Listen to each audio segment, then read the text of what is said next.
Fala galera, Insurecast inaugurando aqui na área, primeiro episódio e sinceramente é um primeiro episódio que não poderia ser com pessoa diferente.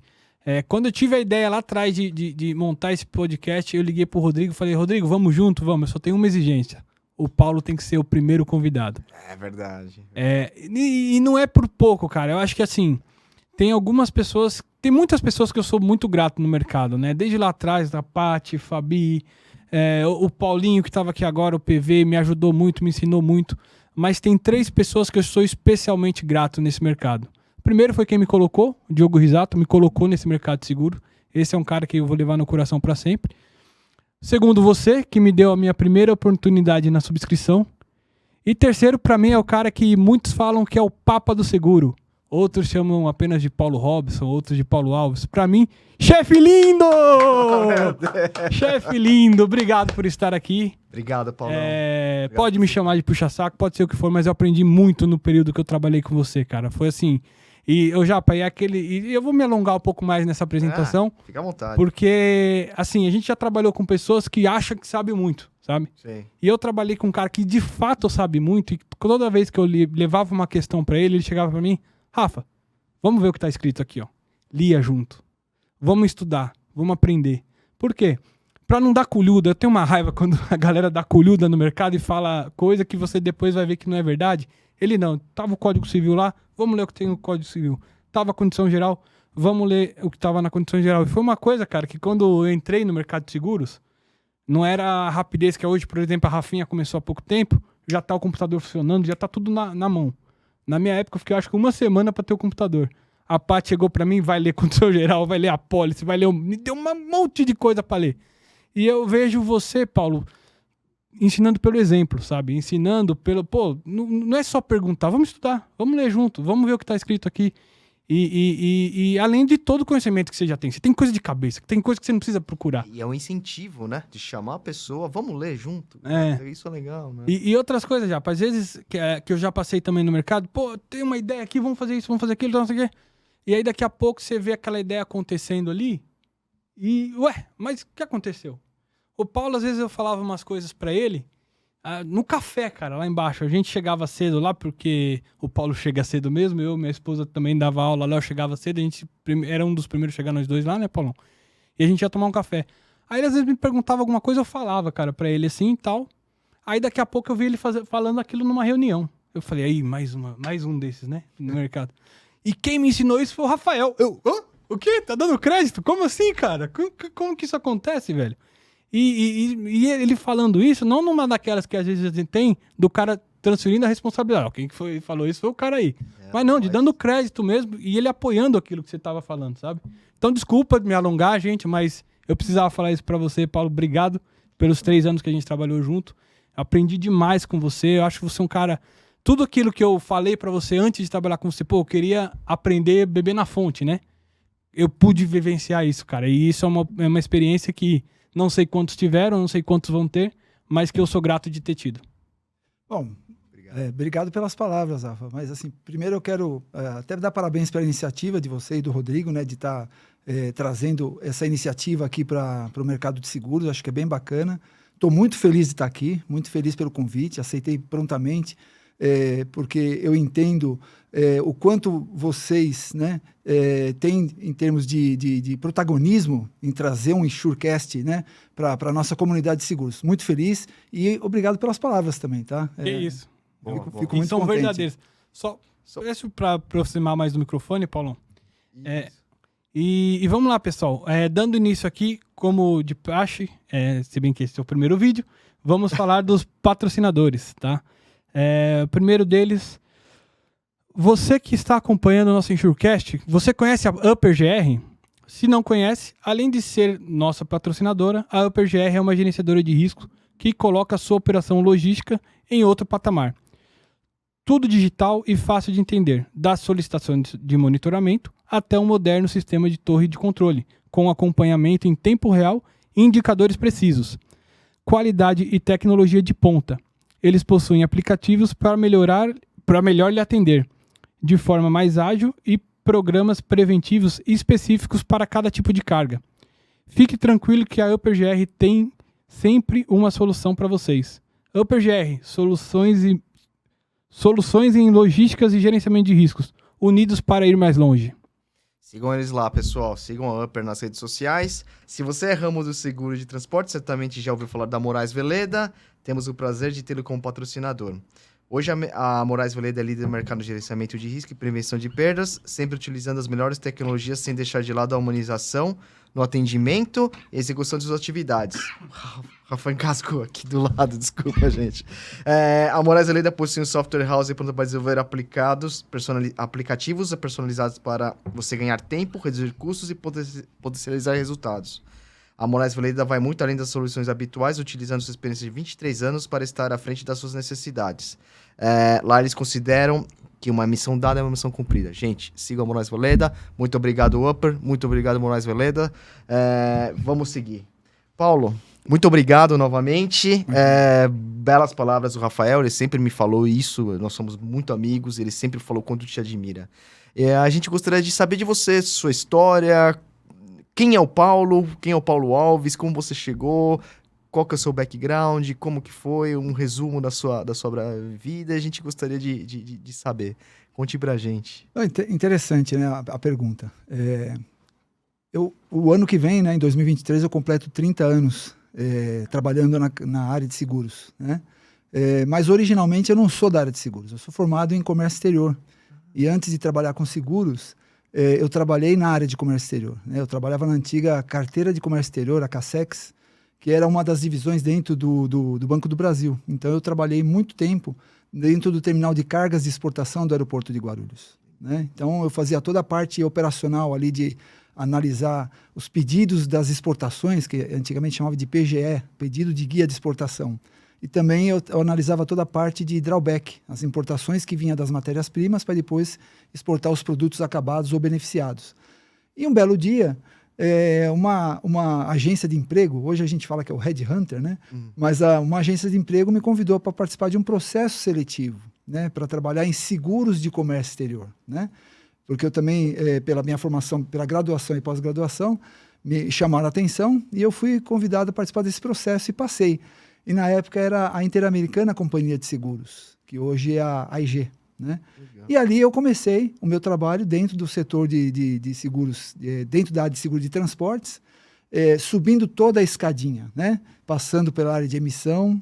Depois, quando eu fui promovido para a área de subscrição, a gente passa por ser um técnico júnior, um técnico pleno, um técnico sênior, né? E aí vai subindo a escadinha. E depois da IG, eu fui convidado para desenvolver um trabalho dentro da Royal Sun Alliance. Então, eu fiquei lá quase 5 anos dentro da IG, e a Royal Sun Alliance, que hoje é a Sura, né? Fiquei lá alguns anos também, desenvolvendo o trabalho da carteira de transportes, e depois eu passei uma boa parte na Chubb, né?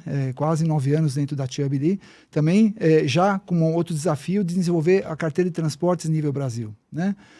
Depois da Chubb eu voltei para a IG, porque a IG em 2009 ela teve a crise global, né? A joint venture com a Unibanco se encerrou ali, e aí eu voltei para a IG para fazer uma nova história dentro da IG ali com um startup, né? Era Chartis? Chartis. Chartis. Era Chartis, que do grego é bússola, né? Que dá direcionamento, né? Essa era a ideia, né? É um cara muito inteligente. Isso que eu aprendi lá, né? E depois, ali dentro do startup, acho que a gente fez uma boa lição de casa e sempre trazendo uma experiência de uma seguradora e aplicando na outra, né? Porque quando você faz um startup é interessante, né? Porque você tem que aprovar produto na SUSEP, você tem que fazer um plano de negócio, você tem que ver sistemas, né? Então você acaba passando por todas as etapas dentro de uma seguradora, né? Até a hora que você emite a primeira apólice, né? E interessante, porque a primeira apólice, quando a gente emitiu, o sistema ainda não estava pronto. E uma história que pouca gente sabe, né? Eu gravei dentro de um pendrive a apólice, fui na gráfica do outro lado da rua imprimir as apólices para a gente levar para o cliente, né? Então, assim, é uma história muito interessante, né? Uma curva de aprendizado muito grande. E hoje, naturalmente, né, depois ali da IG, eu passei pela Zurich também para continuar um belo trabalho que o antecessor, que era o Wagner Espíndola, estava lá, né? E aí eu fui convidado para trabalhar dentro da Excel, que hoje é a Axis Excel, né? E estou há 6 anos lá. Então, toda essa história dentro de seguros O ano que vem completa 30 anos. Pô, parabéns, Paulo. Que legal, que história, de forma bem resumida, mas, cara, realmente uma longa trajetória. E parabéns, bastante experiência. E, Paulo, e assim, e hoje você tá como head de Marine da AXA, né? A AXA tem duas grandes unidades, né? A AXA Excel, que é a carteira de grandes riscos do grupo AXA, Tá. e tem a AXA Seguros, que faz mais a parte de middle market, né? Tá. Eu estou como head de Marine da AXA Excel, aqui no Brasil, e na parte de resseguro na Latam, mas dentro do Marine, além do transportes, também tem a parte do responsabilidade civil do operador portuário. Entendi. Então, são dois grandes pilares dentro do grupo Excel, que a gente, da AXA Excel, né? Que a gente desenvolve bem dentro do mercado brasileiro. Legal. Paulo, e até pra galera saber, o que é o seguro de transporte? Pra que serve isso? Como que você vê o mercado em si? Rafa, o seguro de transporte é interessante, né? Porque além de ser uma parte do seguro de transporte, além de ser um seguro obrigatório, né? Você tem dentro dos pilares do seguro de transportes, tanto a parte do embarcador, que é o dono da carga, como a parte do transportador, né? E o dono da carga, você divide em outros setores ali, que é o transporte nacional, que esse sim é obrigatório, e o transporte internacional, que é a importação e a exportação, que ele acaba não sendo obrigatório, né? O seguro de transporte, na verdade, primeiro é importante dizer que assim, a indústria de seguros, para mim, é um setor da economia que eu nunca vi um outro setor, igual o setor de seguros, que devolveu tanto benefício para o consumidor, né? Em forma de indenizações, né? E até protegendo empresas de quebrarem, né? Porque dependendo do Exatamente. tamanho do sinistro, eu acho Exatamente. que impacta muito no capital da Por isso que eu empresa. gosto dessa frase, né? Que até o Paulo Cremonesi gosta muito dessa frase e eu replico, né? Eu amplifico essa voz dele sobre a gente reverter, né? Parte do prêmio de seguro em indenizações justamente para isso, para não deixar uma empresa parar, né? O seguro de transporte, na verdade, ele visa garantir os riscos de perdas e danos da mercadoria durante o momento que ela está sendo transportada, do ponto A para o ponto B. Então, eu diria que hoje o mercado brasileiro, ele tem mais ou menos, não é um número exato, mas um número aproximado, 20 seguradoras operando, 20 a 21 seguradoras operando. E a importância dele é tão grande que 80% a 85% são seguradoras multinacionais. É verdade. Né? Então, para você ter uma ideia, o quanto que é importante a gente estar trocando essa experiência com as nossas casas matrizes para poder trazer melhores práticas e aplicar no mercado brasileiro, né? Porque o seguro de transportes no Brasil, você tem uma particularidade muito grande. A geografia nossa é tão grande que a distribuição de cargas pelo Brasil, ela ocorre muito pelo modal terrestre rodoviário, né? E naturalmente, você está sujeito a algumas exposições de risco, que não só o roubo, mas também o acidente. Uhum. Também a molhadura, a queda durante a descarga. Então, como é que a gente ajuda o nosso cliente a proteger o patrimônio dele representado pelo bem transportado, né? Através de uma combinação muito importante, que é o seguro de transportes e auxiliar o cliente a fazer uma gestão de risco. Eu tive um gestor, né, o saudoso Marco Galdeano, quando eu entrei lá na Interamericana de Seguros, né? E também tem uma outra parte boa da história, né? Você comentou dessa questão que a tua chefe te deu lá o livro para ler. Eu tive que ler a tarifa, né? A tarifa tem mais de 1000 páginas. Nossa. Né? A tarifa de transportes na época, que era da editora de manuais de transportes e seguros. Aliás, editora de manuais técnicos de seguros. Ela tem mais de 1000 páginas, né? E ali, como eu iniciei a minha carreira ali, o meu gestor, o saudoso Galdiano, ele falava sobre isso. Senta e lê. Eu vim da área de comércio exterior. O que você não entender, você vai anotando num papel. No final da tarde do primeiro dia, tinha um bolo de papel. Porque ele falou, por que você está escrevendo a tarifa de novo? Eu falei, porque eu não estou entendendo nada. Essas palavras esquisitas, franquia, prêmio. O que é prêmio? O cara ganha um prêmio? Né? Então, assim, foi bem interessante, porque hoje eu sou o que sou, graças a pessoas como o Marco Galdiano, né? Ao Jairson, a Chubb, que me apoiou muito, né? E o Galdiano, em 98, quando eu saí da IG e fui para a Royal Sun Alliance, ele falava uma coisa muito interessante, que foi o meu primeiro contato com o assunto de gerenciamento de risco de transporte. Uhum. Que hoje, né, a gente não consegue falar de seguros se não falar de gerenciamento de risco, né? Seguro de transportes principalmente, né? Então, o gerenciamento de risco ainda é um tabu no nosso mercado, assim como parte dos seguros, porque ele é encarado como uma despesa, não como benefício. Sim. Né?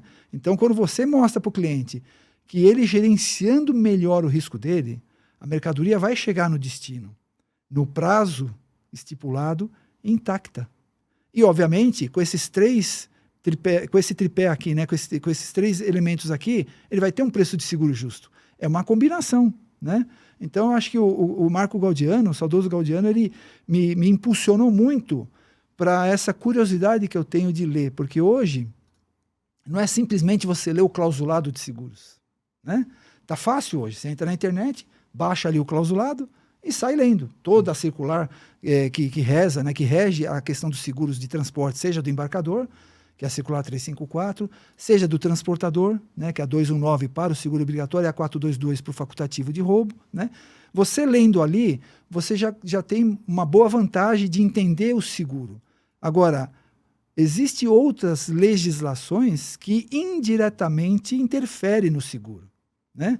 Uma lei de amarração de carga, um marco regulatório do transportador, algumas legislações internacionais de limitação de responsabilidade do armador ou da empresa de transporte aéreo. Né? Você tem agora, no passado mais recente, né, a lei que disciplina o transporte de carga por rodovia, que é a Lei 11.442, que até deve ser revogada quando o novo marco regulatório entrar em vigor. E a Lei 13.113, que trata da jornada de trabalho do motorista. Né? Então, todos esses elementos, nós como subscritores, porque hoje eu estou como líder, eu estou à frente da carteira de Marine, mas eu sou subscritor pela essência. Claro. Né? Então, como subscritor, nós precisamos entender tudo isso. E até você comentou do Código Civil também. Precisamos entender um pouco da lei, né, do Código Civil, para eu poder entender a ação de regresso, ela é prevista ou não é prevista? Ela é legítima eu renunciar ao meu direito de regresso ou não?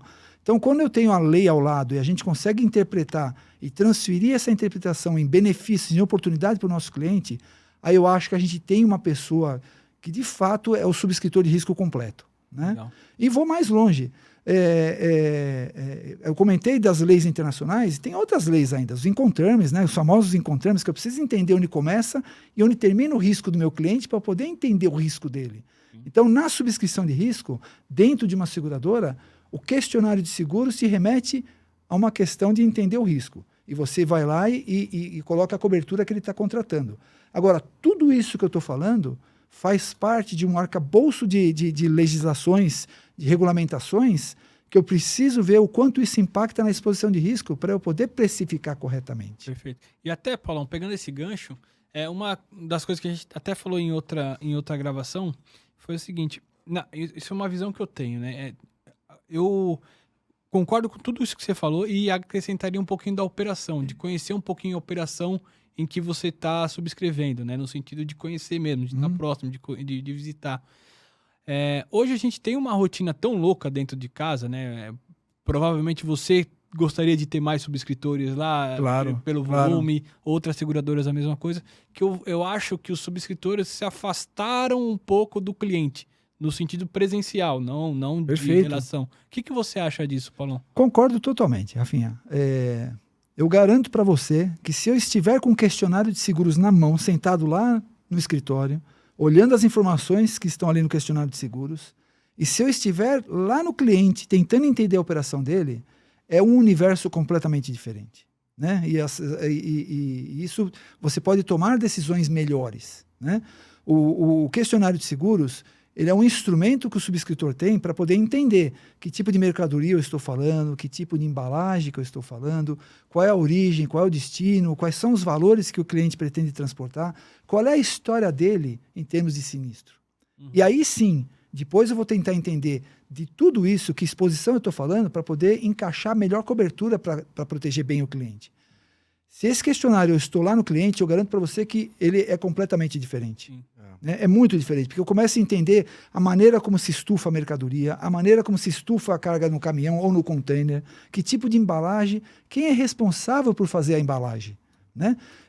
Isso é uma coisa que o questionário não te ajuda a ter essa visibilidade. Né?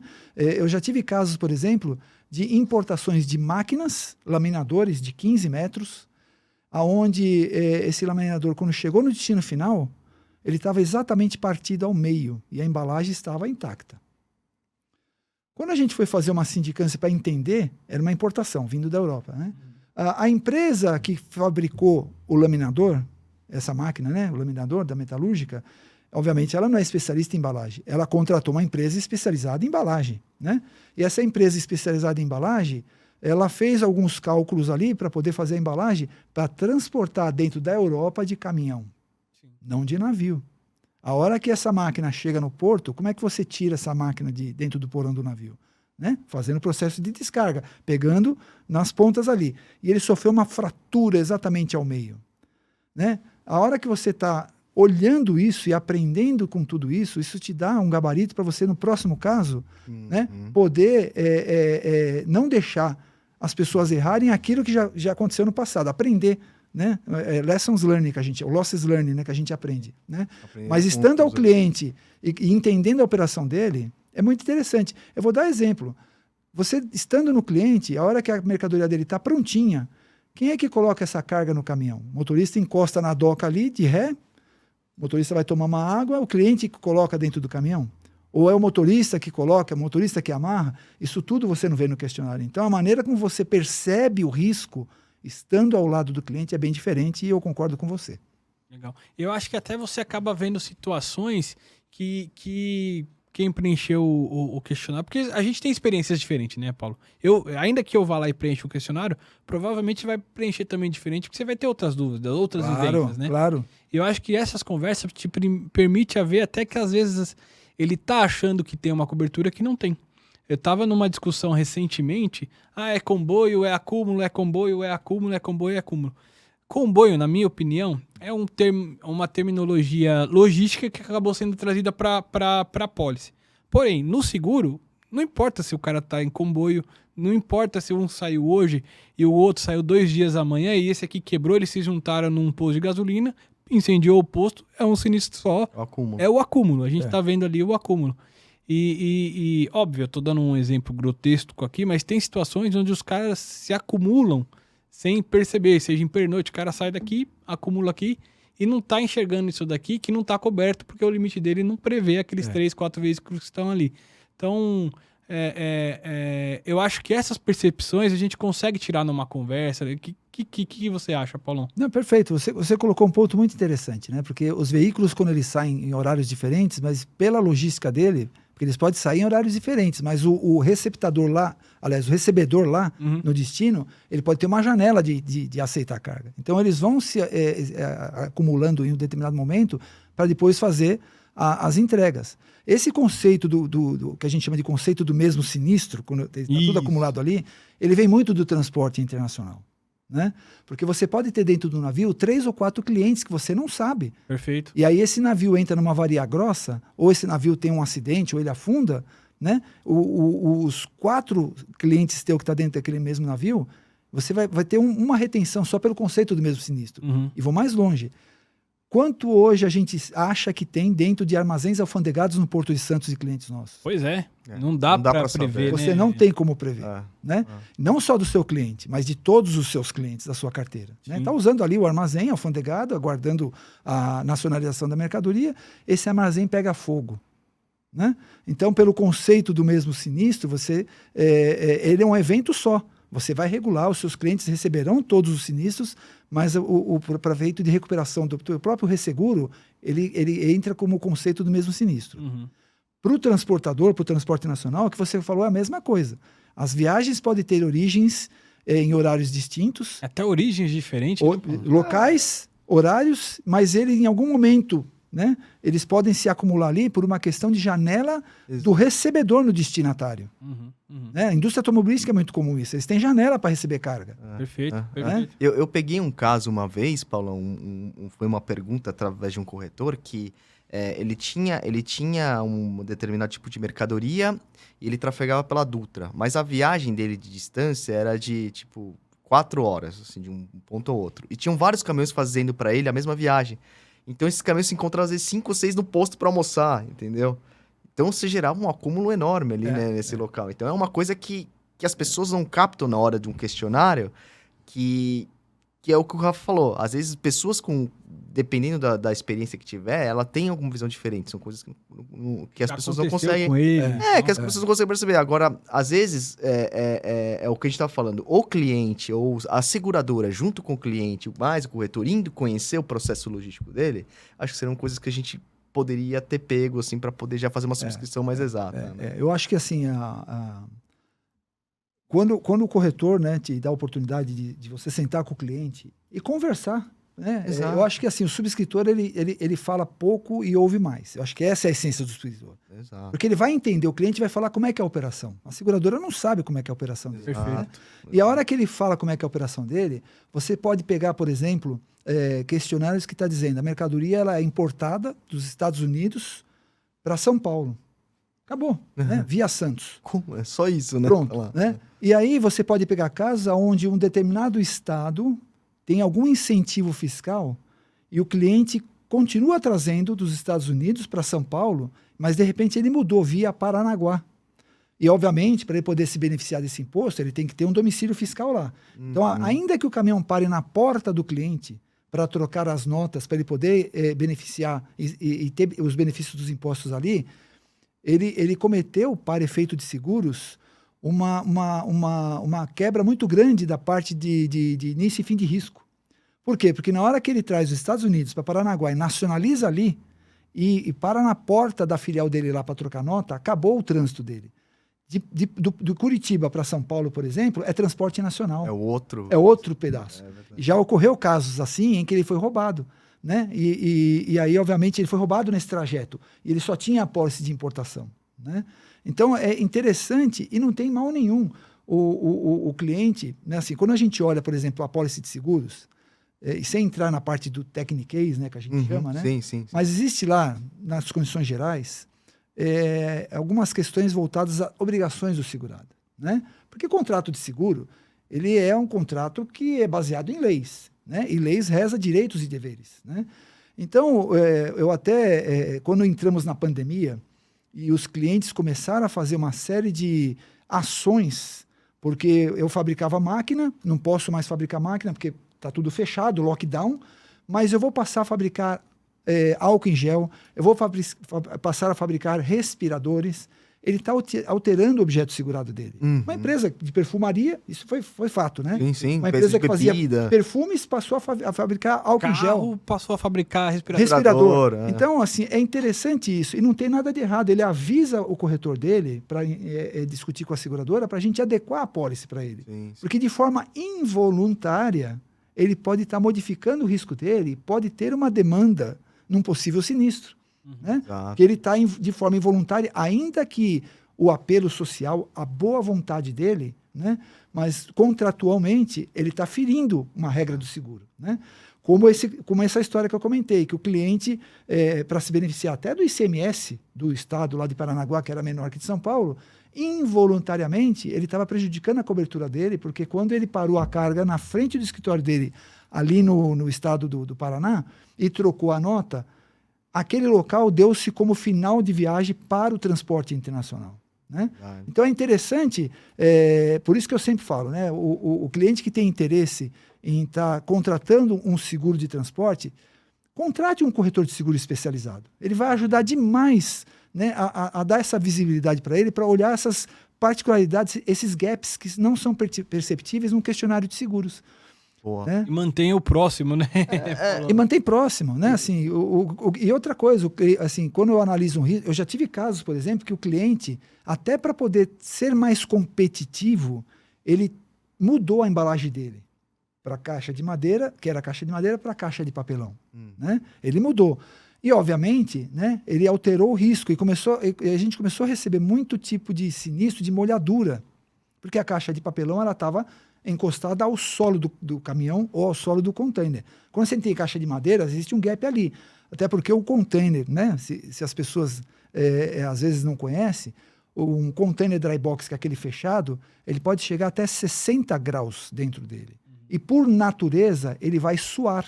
Porque você tem a diferença de temperatura entre o ar e o calor, e ele suando, e ele entra naquele conceito de ponto de orvalho, ele começa a pingar E aí acontece o pior, né? Pode molhar a mercadoria, a embalagem. Não, e não é pouco. E não é pouco, exato. Começa realmente a suar. Então, assim, é interessante a gente, quando está com o cliente ou com um corretor especializado, para poder falar, está aqui a sua policy. Qualquer coisa diferente que você vier a fazer, eu acho que vale a pena trazer para uma conversa. Leia a policy, leia a policy, principalmente os riscos excluídos ali.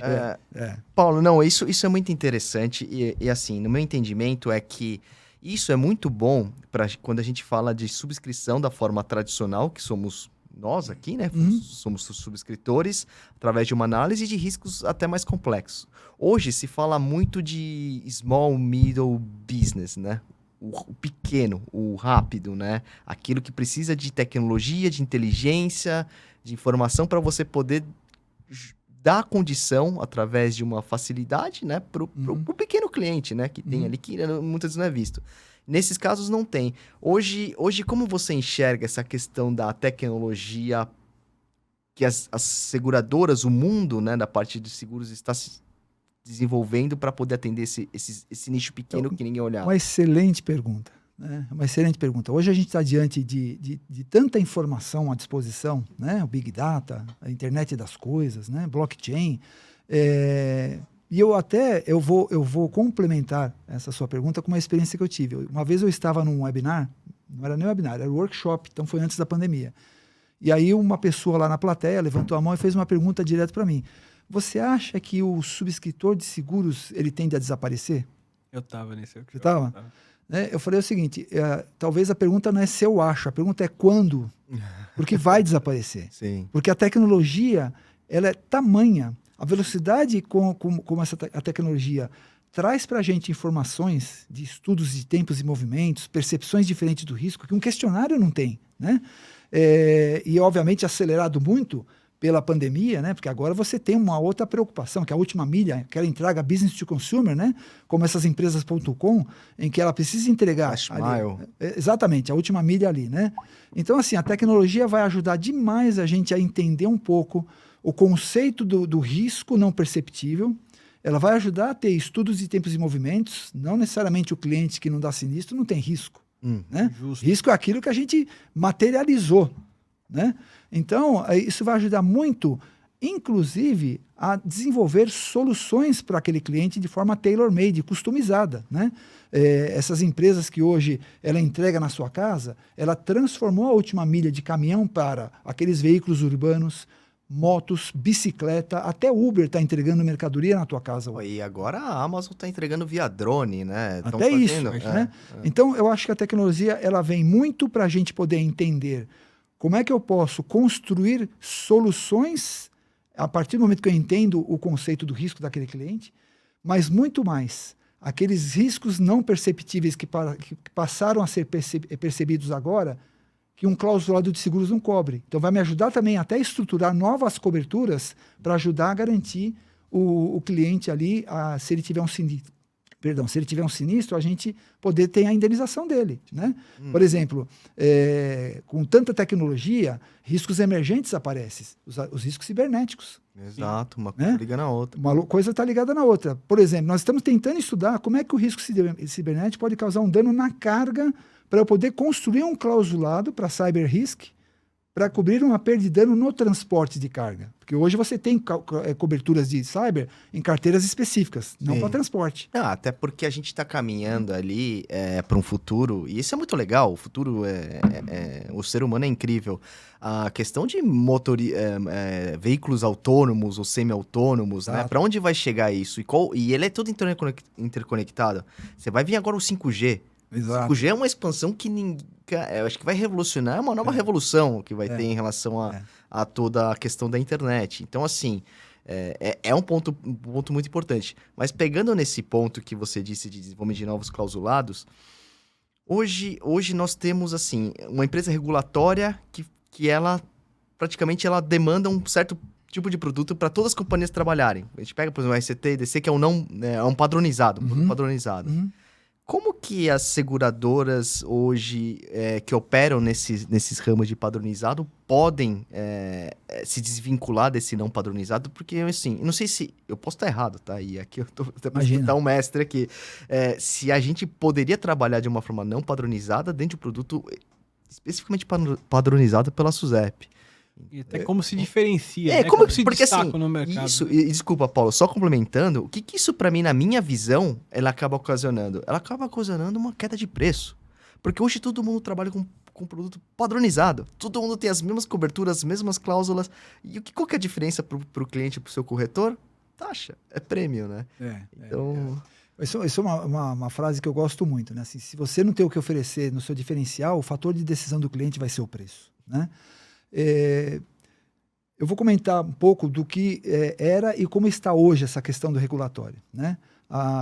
O próprio governo federal, né, ele assinou aquela lei da liberdade econômica e isso deu para o regulador nosso uma facilidade muito grande para poder destravar o mercado. A SUSEP hoje ela quer ter menos interferência na questão dos seguros, dos produtos seguros. Ela soltou 2 circulares muito importantes, que é a 621 e a 407. A 407, que ele chama de grandes riscos, né? E para ramos natos, onde você tem o operador portuário, o aeronáutico, o risco de petróleo, né? O casco marítimo, está tudo ali, né? Uhum. Esses produtos que são chamados ramos natos, eles não necessitam de você padronizar um clausulado, porque você pode escrever para clientes categorizados nesses ramos natos coberturas só para aquele cliente. Senta com o cliente e fala, vamos escrever aqui, entendi teu risco, eu vou escrever para você o que eu acho que tem que cobrir. Faz sentido? Faz sentido. É muito né? legal isso. Excelente. E a 621, que aí sim é aquele produto de prateleira, mais para massificado, né? Onde eu preciso aprovar uma nota técnica. Agora, isso é o que tem hoje. Até antes da SUSEP soltar essas circulares e fazer muita audiência pública, consulta pública, ele teve muitas sugestões ali do mercado inteiro, corretores, clientes, seguradoras, fizeram muitos webinars sobre isso, para poder, de fato, colocar o Brasil em rota de modernização, né? Mas, até antes disso, você tinha produtos, como você bem comentou, padronizados. O produto do embarcador, que é a circular 354, é um produto padronizado.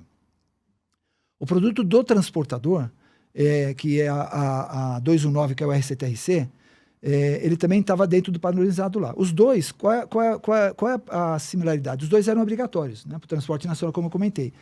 O produto de roubo, que é o RCFDC, que cobre desvio de carga, ele não é obrigatório, mas ele tem um clausulado padronizado. A SUSEP, ela tem uma intenção muito grande, e isso já é fato, de acabar com produtos padronizados no Brasil. Né? No plano de trabalho da nova direção da SUSEP, né, do Alexandre Camilo, já está publicado o plano de trabalho 2022. Se a gente for olhar lá quais são os ramos que eles vão trabalhar, o transporte está lá. Legal. Né? Legal. Então, ele vai trabalhar em cima, vai fazer uma revisão desses produtos. Agora, antes disso, a gente estava acostumado a falar o produto de transporte é padronizado. Isso não significava que você não poderia aprovar um produto não padronizado. Você podia aprovar. Você tem o padronizado, tem que respeitar o que está ali, mas você poderia aprovar um produto não padronizado, né? Onde o seu produto, desde que você tivesse elementos suficientes para mostrar quais são os seus critérios tarifários e qual é o público que você destina a sua nota técnica, a sua exposição de motivos, você pode aprovar um produto não padronizado, né? Existe no mercado seguradoras que têm produtos não padronizados antes de tudo isso que eu estou falando. Mas eu acho que ele não pode fugir muito... Puxa um pouquinho pro microfone. Só isso. Mas eu acho que ele não pode fugir muito do que a SUSEP estabeleceu, né? Você não pode totalmente criar um... posso estar errado, tá, Paulo? E aí você pode... Claro. Você não pode sair muito fora daquilo que está no padronizado, né? Olha, é assim... quando eu falo do produto padronizado, eu estou falando de criar coberturas novas, né? Mas a condição geral é uma regra que você não pode... pode ampliar, né? Não pode ampliar. Exatamente, você pode ampliar. As condições gerais ali, você não mexe nela. Agora, você pode mexer em criar novas coberturas, né? Você pode, inclusive... A SUSEP nunca teve uma oposição de você, por exemplo, colocar dentro... vamos dizer, um produto de RCTRC onde eu quero colocar uma cobertura adicional de roubo. DC. Se é não padronizado, eu posso fazer isso.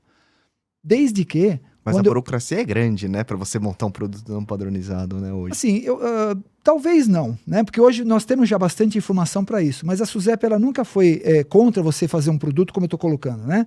Um seguro de roubo como cobertura adicional dentro do produto básico. Desde que, quando eu for mandar as estatísticas do FIPE-SUSEP, eu separe para os seus ramos corretos. Não vejo problema nenhum. Que é mais ou menos o que você tem hoje no automóvel. No automóvel você tem o seguro do casco, mas você tem o seguro dos danos materiais, danos pessoais, você tem coberturas acessórias para vidros, tem tudo lá, né? Então, eu gosto muito de usar a carteira de automóvel como exemplo, porque já está muito maduro em cima disso. Antigamente, e a SUSEP, obviamente, quando ela começou a querer trabalhar nessa questão de modernizar o mercado, antigamente você tinha uma possibilidade de fazer um produto secundário, né? Então você tinha o teu produto de RCTRC e eu criei um clausulado secundário para o DC, dentro do RCTRC. Para o cliente, para o corretor, é um clausulado só, seção 1, seção 2, ponto. Né? Agora, dentro da seguradora, eu teria que colocar o prêmio do RCT no ramo 54, o prêmio do DC no ramo 55, mas existiam essas possibilidades. Né? Eu acho que agora, nessa modernização que a própria autarquia ela quer fazer, e ela deixou muito clara que ela quer ter menos influência na questão de você desenvolver os produtos, desenvolver novos produtos para o mercado brasileiro, porque sempre criou um jargão, né? Assim, eu não faço porque a SUSEP não deixa, né? A gente botava tudo culpa na SUSEP, né? Mas a SUSEP, ela sempre possibilitou você ter uma conversa aberta com ela para mostrar, primeiro, eu quero desenvolver um produto. Não estou ferindo o Código Civil, Código do Consumidor, eu estou ampliando cobertura porque eu entendi que houve uma modificação no risco do mercado brasileiro e eu quero melhorar o meu produto. Como eu comentei, o produto padronizado ele é de 2007. Nós estamos falando aí de 14 anos. O mesmo clausulado. Você está falando de risco cibernético, você está falando de uma pandemia que mudou a história do cliente agora, onde ele também ingressou uma logística, né, da última milha. Né? Você tem muito mais voltado agora, né, acentuado, né, os riscos de roubo, os caminhões envelheceram, as estradas pioraram, as greves, então tudo isso aconteceu, novas legislações entraram em vigor, por exemplo, uma lei de amarração de carga, que é a 422, que agora estabelece exatamente como é que se amarra a carga em cima do caminhão. Precisava ter. Porque, exatamente, senão ficava naquela história. Sempre fiz assim, nunca deu problema. Exato, né? exato. E aí, obviamente, se eu tiver que declinar no sinistro, eu tenho que provar que o fato gerador foi a amarração que não estava adequada. Agora tem uma legislação sobre isso. E o clausulado de seguro era lá de trás ainda. Né? Então, eu acho que nós estamos num momento muito legal, né, de poder transformar todo esse aprendizado em soluções. E aí sim, a gente foge da guerra de preço, o mercado cresce e todo mundo ganha. Verdade, verdade. Eu sempre fiquei pensando, era uma coisa até filosófica, falando, mano, se a gente vende todo mundo a mesma coisa, é óbvio que vai ser esse preço e todo mundo fala Exatamente. que o mercado de transportes só cai a questão do preço, né? Ainda que a sinistralidade tenha melhorado assim nos últimos anos, eu acho que tem uma questão de serviço também envolvida. Você lembra quando às vezes a gente fechava uma conta lá e falava, gente, a gente é novo, com nome desconhecido. Você quer encantar o cliente? Entrega a policy rápido. Entrega rápido. Eu acho que o serviço é importante. Encanta o cliente agora na entrada, entendeu? Mas a gente tem que acabar um pouco, na minha visão, com essa cultura de que o serviço tem que ser rápido. Meu, isso é básico. É básico, deveria ser, mas não é. Eu sei, não é. Mas eu acho que para nossa cultura, por exemplo... Enfim, eu não queria entrar em detalhe, mas você pega serviços de outros países, por exemplo, no Japão, lá, é um negócio tão rápido de fazer qualquer coisa. Eu acho que por isso que eu falo, o serviço aqui tem que ser rápido para todo mundo, é uma coisa básica. E aí, mas infelizmente acaba se diferenciando por conta disso. Né? Até pegando nesse ponto de diferenciar serviço, eu tava procurando aqui, chegou uma pergunta do Felipe, Paulão, e aí vou ter que puxar a sardinha pro GR. O quanto que você acredita que o GR é importante dentro do seguro do transporte? Aí eu tô emendando até nessa questão de GR, né? Você acha que... até colocou em termos percentuais, mas, enfim, quanto que você acredita que o GR ajuda dentro do seguro de transportes? Uma boa pergunta, Felipe. Obrigado pela pergunta. É como eu comentei, né? Em 1999, quando eu saí lá da EG e fui para a Royal, foi quando eu tive os meus primeiros contatos com o gerenciamento de risco, né? Na época do Tadeu, da DUT. Sim. E a partir dali, e até hoje, eu venho aprendendo muito isso, na parte de gerenciamento de risco. Hoje, o gerenciamento de risco não vive, o seguro de transporte não vive sem o tema gerenciamento de risco. E eu acredito demais que o gerenciamento de risco é um instrumento, é um elemento que ajuda a mitigar muito bem os riscos do cliente. Eu não estou falando só para roubo, não. Né? Nós estamos falando para acidentes, nós estamos falando para ajudar o cliente a desenvolver embalagens, amarrações de cargas de forma adequada e, claro, a condução do motorista na estrada, né? Que pode gerar o acidente. Então, hoje, eu não trabalho numa subscrição de risco se eu não tiver gerenciamento de risco envolvido no meu trabalho de análise de risco, na metodologia de analisar risco. Então, a pergunta é, eu acredito 100%. E isso eu posso assinar embaixo, viu, Felipe? Porque eu trabalhei, enfim, e eu acho que a gente tem modelos diferentes no mercado, né, de atuação. Você tem aquela empresa que põe a conta para dentro e depois o GR se resolve, que, enfim, é como se fosse mágica. E você tem o modelo que é consultivo, né, que é isso que você falou, pô, de você olhar desde o início. Óbvio, dá para olhar desde o início todas as contas? Impossível. Impossível. É só olhar as estruturas dentro das empresas. Sempre tem mais subscritor do que cara de R. E nem é o foco. Mas você pode ser importante em determinados negócios e você até ajudar o subscritor a enxergar aquele risco de uma maneira diferente e aí ele não precisar te consultar toda hora e até você ir para campo, né? Você ser esse representante dentro de campo que talvez, comercialmente agora falando, talvez o GR seja mais importante para a manutenção do que na hora de ganhar. Em algumas contas ajuda sim a ganhar, eu acredito que sim. Mas, comercialmente falando, talvez na manutenção. O que você acha, Paulão? Olha, totalmente de acordo, né? Eu acho que o gerenciamento de risco, a gente tinha que falar de prevenção de risco, né? Quando você ajuda o cliente a entender que ele tem vulnerabilidades e você, né, através da experiência da seguradora, e se ela não tem experiência, não tem problema, ela vai achar alguém que tem experiência em amarrar carga ou em fazer qualquer outro procedimento que tire a possibilidade, a chance do sinistro. Eu entendo que a gente está agregando valor ao cliente. Eu não tenho dúvidas disso, né? O fato é, o gerenciamento de risco para o cliente, ele é visto como um benefício ou como um entrave para ele poder ter um seguro? Se ele não tiver GR, ele não tem um seguro, né? Quando você olha nessa esfera, aí obviamente tem até uma certa frustração, porque você tem a solução, você sabe como implementar a solução e às vezes a solução é óbvio que ela tem custo, né? Às vezes você mudar uma embalagem, você trocar o transportador, você contratar mais iscas, mais rastreamentos, mais escoltas, isso tem custo, né? Mas não tenha dúvida que existe um equilíbrio entre um risco melhor gerenciado, ele tem um preço de seguro mais competitivo, né? Eu prefiro investir em gerenciamento de risco do que ficar agravando o cliente que tem frequência de sinistro, agravando taxa, né? Não faz sentido na minha cabeça, porque se o cliente tem frequência de sinistro, ele fere o princípio do seguro. Exatamente. O incerto, o inevitável e o imprevisto. Virou risco certo, né? A gente já sabe que vai dar sinistro. E aí então não é nem filosofando, sabe, Rodrigo? Não é nem filosofando, é assim que funciona, né? Então, o cliente, e aí por isso que eu insisto, o corretor de seguros especializado, ele tem elementos suficientes para mostrar esses benefícios para o cliente, né? Por isso que eu falo, tudo começa lá no processo de subscrição. Deixa eu entender esse cliente. E não tem nada de errado, tá falando que ele teve 3 anos de sinistros ruins lá. Não tem nada de errado, porque é a chance que você tem de ajudá-lo a não ter essa história, se repetir, né? Agora, se ele encara o gerenciamento de risco como um entrave, como um custo, e ele só faz porque senão ele não tem o seguro, aí ele não está enxergando o valor percebido da tua solução, né? Verdade. E aí vira a guerra de preço.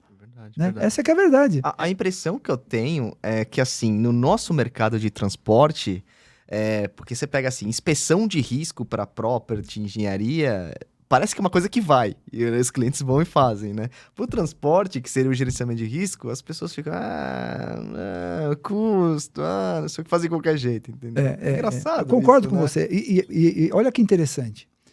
Você tem um subscritor de risco, no caso de embarcador, né? Ele subscreve o risco, dá os termos e condições, e aí vem a famosa exigência, que era o DDR para todos os transportadores, né? E o DDR, e é um direito da seguradora renunciar do regresso, é um direito dela, né?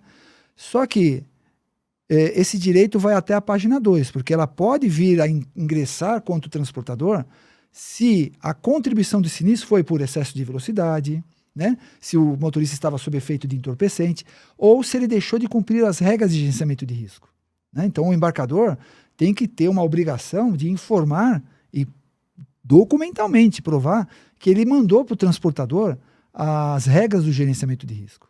Muitos não o faz, né? E aí, aquele problema, né? Não dá mais para você entrar nesse binômio pague e subroga, pague e subroga. Não, de novo, o contrato tem regras, direitos e deveres. Então, a gente precisa, de uma forma muito efetiva, enraizar essa cultura do benefício do gerenciamento de risco dentro de uma apólice de seguros de transportes. Quando você está falando com o cliente transportador, talvez o discurso é um pouco mais fácil, porque ele é a entidade jurídica que está comprando seguros e também a entidade jurídica que vai comprar o gerenciamento de risco que está na apólice ali. Então, fica melhor de você ter uma discussão. E aí, as apólices de seguros têm os benditos limites máximos de garantia. E aí, numa determinada sexta-feira, às 5 da tarde, toca o telefone. Sempre sexta-feira. Um embarque esporádico. 24 de dezembro. Sempre sexta-feira, cara. Aí, o que aconteceu, corretor?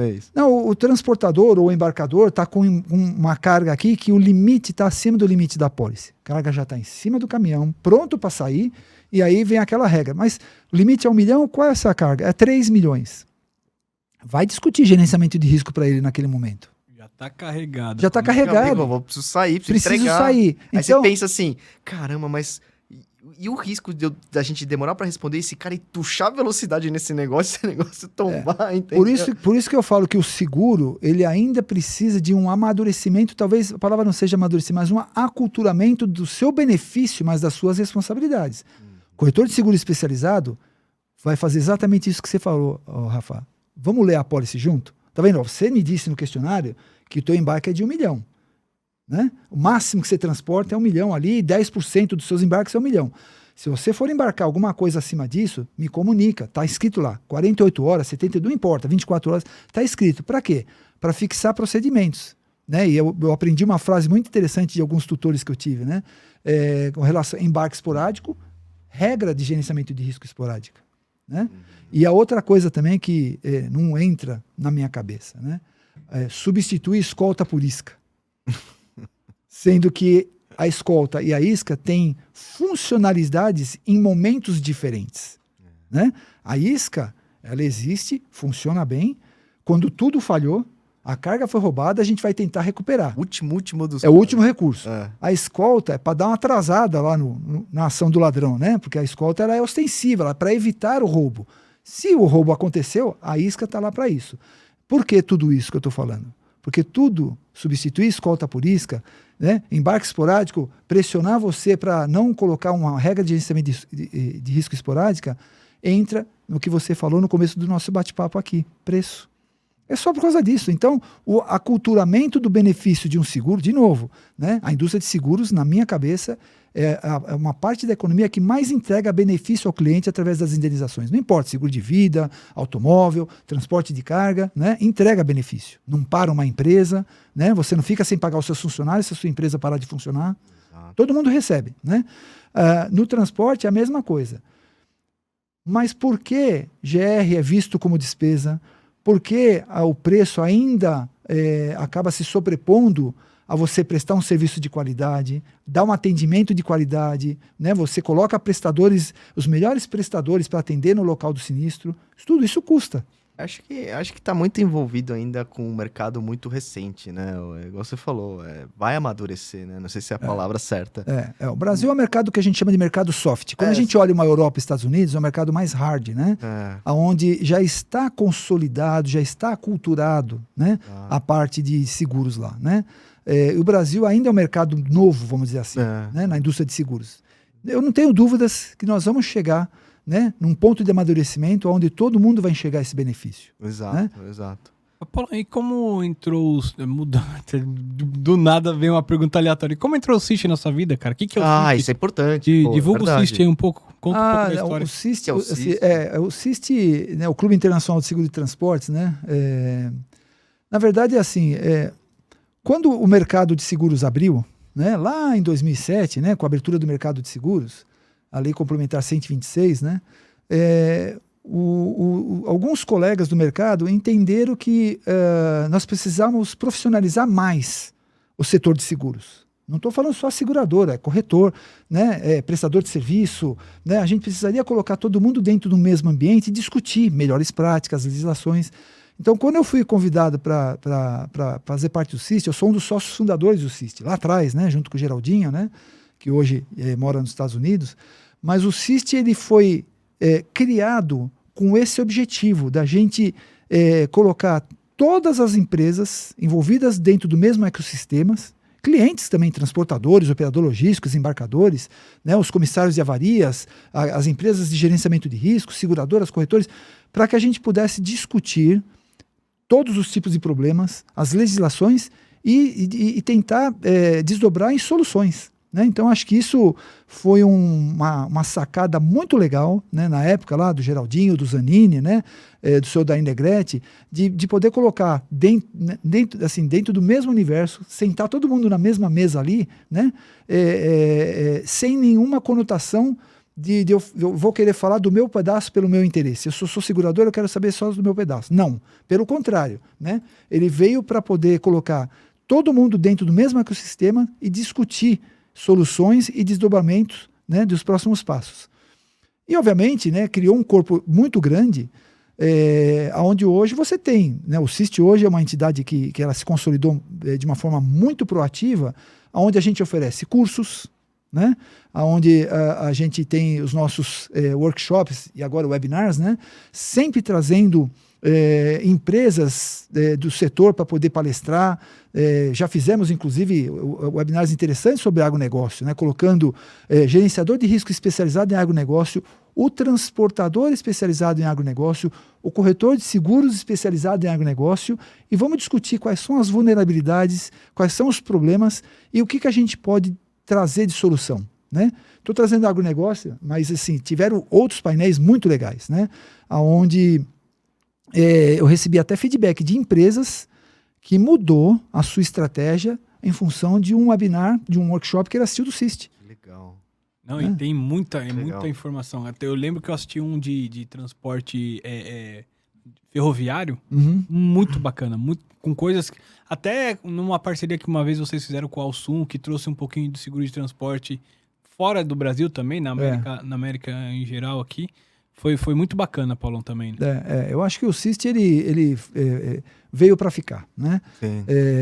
E claro que a gente pensa grande no CIST. Né? Nós temos, inclusive, algumas parcerias com empresas fora do Brasil, inclusive a Alsum, né? Mas na Europa também, ali, e nos Estados Unidos também, porque a ideia não é só trocar estatística.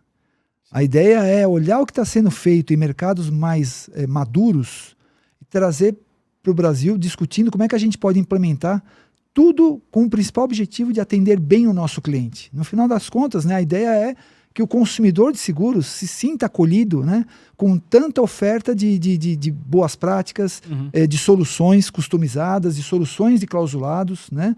Então, acho que o CIST ele é uma entidade que, como ela congrega todos os setores, né, da economia de seguros dentro do mesmo universo, é a oportunidade que a gente tem de poder discutir problemas e entregar soluções. Sem dúvidas, é uma coisa muito legal que vocês fizeram, cria esse laço entre todas as cadeias, todo mundo, assim. Realmente eu aprendo muito assim com o CIST. Bacana, assim. Legal, parabéns. E até pegando esse gancho que você falou, somos associados a empresas de fora do país e tal. Tem um negócio no transporte que se chama verbação. Para quem não sabe, você explica, Paulão. Tem uma pergunta de uma pessoa sobre essa questão. Eu ia entrar justamente nessa... Você vai? Quer fazer? Não, faz você que eu faço. Eu não sei se era a mesma, tipo, que assim... É do Bochecha? Não sei, ele não me mandou, talvez mandou para você. Vê aí. Enfim, o que acontece é o seguinte, comparando com alguns outros mercados, a verbação não existe. A verbação antes do risco, aquela coisa assim, do jeito que é no transportador aqui no Brasil. A regra tendo mudado, sendo obrigatório antes do risco, você acha que melhorou o mercado no sentido de reduzir a sonegação? No caso de transportador, né? As averbações para transportador. De fato A verbação, antes, né? Pergunta do Douglinhas aí. Eu não sabia que ele tinha mandado essa mesma pergunta que eu ia fazer. Obrigado, Douglas, pela pergunta. Antigamente tinha uma cláusula de averbação simplificada nas apólices de seguro de responsabilidade civil, né? Que era a cláusula número 100, né? Em todos, RCT, RCFDC, RCTAC, o RCAC. Então ela foi suprimida e passou-se a ter a obrigatoriedade de averbar antes do início de viagem, né? E assim, eu tenho relatos que isso acabou melhorando, houve um aumento da quantidade de embarques averbados, né? Eu não entendo que foi uma questão da SUSEP colocar essa questão da averbação antes do início de risco só pela questão da sonegação do seguro, né? Tá. A SUSEP ela estava muito próxima do Ministério da Fazenda, né? E o Ministério da Fazenda também não conseguia o Ministério dos Transportes, perdão. Eu falei Ministério da Fazenda, mas não é Ministério do Transporte. Ele não conseguia controlar muito bem todos esses embarques que o transportador faz quando ele emitiu o conhecimento de transportes. Então ele encontrou na SUSEP uma maneira dele poder enxergar quantos embarques aquele transportador faz, usando a averbação como uma referência. Então, quando a SUSEP ela revogou a cláusula número 100, que era a cláusula de averbação simplificada, o que dizia essa cláusula de averbação simplificada? Que o transportador poderia entregar todos os embarques realizados no mês até o 15º dia do mês subsequente. Então, era uma mão na roda para poder ter uma seleção de risco ali. Perfeito. Eu sei o que deu sinistro, eu sei o que não deu sinistro. Então, eu tenho relatos de colegas que falam que aumentou até a quantidade de viagem 30%, 40%. Perfeito. Né? Então, a averbação, hoje, ela tem esse fundamento. Quando a gente olha os modelos de cobrança de prêmios de seguros no mercado brasileiro, aí eu entendo que a gente está bem atrasado quando a gente olha mercados fora do Brasil, mercados mais maduros. Eu falo do transportador, mas eu também posso falar do embarcador. Porque o embarcador, hoje você tem uma apólice para importação, uma apólice para exportação e uma apólice para o transporte nacional. Fora do Brasil, Estados Unidos, Europa, Canadá, qualquer lugar, é uma apólice só. Sim. A apólice, né, baseado no faturamento do cliente ali, né, aquele faturamento que ele é publicado, como o cliente aqui no Brasil publica o balanço, está tudo ali, né, eles usam a base do turnover, que eles chamam, para cobrar do cliente aquele valor. Como é que ele vai saber que aquilo foi realizado de verdade? Quando o cliente publicar no ano seguinte o seu turnover, né? Então, no Brasil, a gente ainda tem um operacional muito burocrático, muito ruim, na minha opinião, né? Porque você acaba, de certa forma, a quantidade de averbações, no caso de transportador, é tamanha que o custo da seguradora acaba onerando, né? E, obviamente, você também acaba colocando isso dentro da sua despesa administrativa e entra dentro do custo do seguro. E até assim, né, Paulo, para o cliente, para aquele segurado pequenininho lá, que às vezes tem uma transportadora que é obrigado a contratar um seguro e tem apenas um veículo e não tem mais ninguém, né? Como esse cara se operacionaliza? Óbvio, você ajuda de um lado, né, a questão de aumentar o faturamento, sonegação, diminuir, parará, mas o outro lado também ficou, né, um pouco desamparado, né? Então é um negócio bem polêmico aí. Até a própria NTT, ela exige, né, que o transportador mencione o número da averbação no conhecimento de transportes. Não sei o que de fato ela usa essa informação. No caso de coleta, o cara, preciso retirar uma mercadoria lá, entendeu? Então é uma coisa... O cara nem sabe o que ele vai coletar. Às vezes eu mando você pegar, né? Ele fica sabendo. Essa questão do conhecimento de transportes, né, onde ele é obrigado a ter o número de averbação, você pontuou uma coisa muito interessante. Existem algumas praças em algumas cidades onde fica dispensado a emissão do CTE. Né? Por exemplo, você tem São Paulo, e as cidades circunvizinhas, que a gente chama de Grande São Paulo, às vezes ele não precisa emitir um CTE. Uma ordem de simples remessa, uma ordem de coleta, né? Ele consegue averbar o embarque dele. Né? Não precisa colocar exatamente dentro de um sistema de averbação para pegar o número de averbação e colocar no CTE para atender uma diretriz da Agência Nacional dos Transportes Terrestres. Boa. Boa, Paulo. Acho que tem... Vamos ler umas perguntas aqui. Tem só essa daí que eu sei que você quer fazer. Vai, faz. Faz, pode fazer. Não, é que tem uma... Pode fazer. Uma bem pode besta fazer. aqui. É pra mim a pergunta, Paulão. Pode fazer. Tá doido pra me zoar. Não. Pode fazer, tô falando. Essa aqui? Pode fazer, do Ferreira. O Ferreira aqui mandou uma mensagem aqui. Quantos quilos você tá pesando, Rafa? Tô preocupado com você. Pandemia, filhão. Pergunta importante, né? Pergunta importante. Pandemia. Me tornei muito comedor na pandemia, Paulão. Aí engordei Muito. Já era gordo, né, Paulo? A gente- O Paulo. Eu ia falar exatamente caramba, isso. Ele meu. foi exemplo lá pra gente, que a gente até criou, quando a gente trabalhava junto, Uma campanha. uma campanha de emagrecimento que eu fiquei em segundo lugar. Eu perdi 10 quilos, só que eu achei 20 depois. Depois você cagou e voltou tudo pra trás, né? cara? Pelo amor de Deus. É verdade. Mas, Paulão, a gente estourou o tempo aqui já, Paulão. Pô, eu tenho pena. muito mais coisa pra te Eu perguntar também, ainda. cara. Bastante coisa. Eu acho que vai ter que ter Parte dois. a parte 2. Bacana. Quem sabe a gente faz a parte 2 no evento Master do Cist, lá no Cist, quem sabe? Não, vai ser um prazer. Não, vai mas ser um prazer. O Paulo, Eu me convido, eu Você tenho que aqui, ó, louco. meu papito. Tá pensando o quê? Obrigado, cara. Assim, tudo que eu falei é honesto, é sincero, é de coração.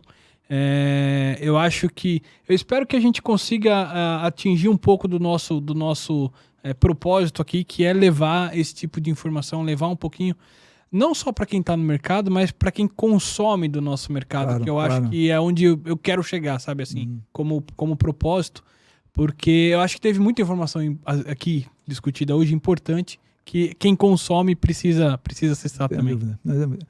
E assim, a gente carece muito de literatura hoje, de seguros, né? Verdade, verdade. Tem muita Talvez coisa. por uma né? questão disso que você comentou, né, assim, do nosso mercado ser um mercado ainda né, recente, né?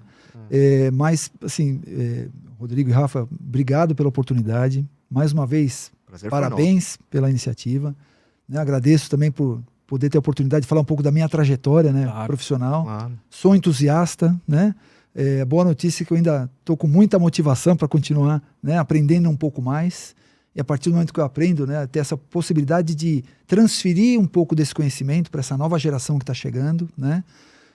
E também ter a oportunidade de falar um pouco aqui de seguros de transporte, né? Acho que foi bacana, né, a gente trazer alguns elementos importantes aqui. Caramba. E espero e fico à disposição, né, sempre que precisar, pode me acionar que a gente está aqui para poder contribuir. Obrigado. Obrigado, Paulo. Obrigado mesmo. Eu acho que tem que ter uma parte 2, porque, cara, tem assunto pra caramba. E a gente não é porque a gente é do ramo, mas é um ramo interessante, né, pessoal? É o ramo que move o país. É o que move o transporte país. move o país. Exato, Óbvio, exato. todos os ramos são importantes, mas o transporte literalmente move o país, né? Leva as coisas daqui para lá. E como entusiasta que eu sou, né, assim, eu acho que a gente precisa colocar o assunto seguros, né, enraizado nas nossas famílias. Sim. Né, nas empresas, né? Porque é aquela brincadeira que a gente sempre faz. Ninguém, quando é pequenininho, fala que quando crescer quer ser securitário, né? A gente às vezes cai de paraquedas, como eu caí. Só que é um ramo de atividade tão apaixonante, que como não tem rotina, né? E todo dia você tem você planeja o seu dia até a hora que o telefone toca. Né? E aí dali você é um provedor de solução. Eu sou um provedor de solução, eu sou um subscritor, ainda que hoje, né, eu estou numa posição de liderança dentro da empresa, mas gosto muito de discutir risco e principalmente tentar achar soluções, né, para poder entregar para o cliente. Eu acho que aí a gente fica como subscritor realizado. Isso aí. Boa. Paulão, obrigado de Obrigado novo. novamente. E galera, se inscreve aí, curte o canal. E lembrando, este é um projeto meu e do Rodrigo. As empresas que a gente trabalha em nada tem a ver com isso. Tudo que a gente falou aqui é responsabilidade somente nossa, tá bom? E da Insurecast. Espero que vocês tenham gostado. Mais vídeos vêm por aí. Esse foi só o primeiro do canal. O primeiro tinha que ser com ele, por tudo que já foi dito. Muito obrigado e vamos em frente. Sigam a gente nas redes, deem um curtir, coloquem nos comentários o que vocês acharam, deem o feedback, ou quem vocês querem que a gente traga para os próximos vídeos. Curtam também o Paulo Alves nas redes, né? O LinkedIn do cara é demais. É demais. Então, valeu, galera. Cish, obrigado. segue o Cish lá também no LinkedIn. Verdade, o Cish também. Obrigado, gente. Valeu, até mais e bora lá. Um abraço. Abraço.